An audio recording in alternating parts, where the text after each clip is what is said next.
Hey, David Jess coming to you from Student Reach headquarters. We are here just to tell you a little bit about Nicaragua.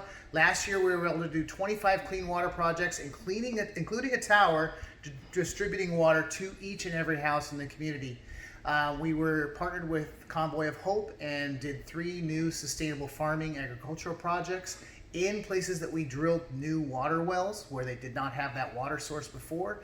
And our after-school program teaching math, science, Spanish, and English as a second language continues to go, having about between 45 and 100 kids.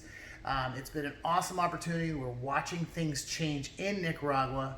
And Jess is going to tell you about the special shoe project that we did down there. So we also worked with My 360 project, where we put together shoes and did a foot washing ceremony and handed out shoes to a bunch of kids in the community. It was so amazing, and we cannot wait to have you come be with us in Nicaragua.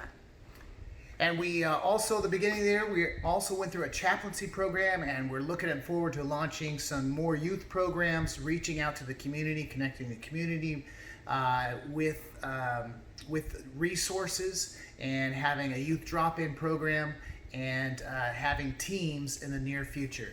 So when this thing all opens up, we're looking forward to having you in Nicaragua with us. Hey, thank you for joining us. Hey, it's happening in Zambia. I'm excited to tell you that we have 2 schools already operating a clinic, reaching out into the community, and we are building a sanctuary. I cannot wait to have you with us in Zambia.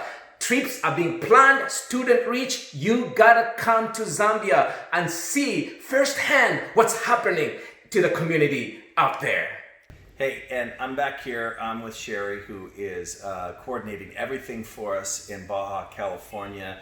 And there is still great ministry going on there and great need. We're still building the base. Yes, we're still building the base. We've got a couple levels going on both sides, and we've got our arches in there. It's looking really great. We're looking forward to having some of you come down and stay with us there. We're still having teams for this summer. We've had a couple already before the health crisis came into effect, but we're still planning on having teams this summer. There's going to be a lot of needs still with the crisis. A lot of people are going to be suffering a little bit more. We still want to hope to build homes for them, and hope to still see you down there. Yeah, we had some people that said, hey, we weren't able to get it together from big churches, but we've also had some groups just say, hey, listen, if the border's open, we're coming, we're going to go help people who are in crisis. So we're looking forward to, at some point, Baja opening up again and serving people there. God has great things in store.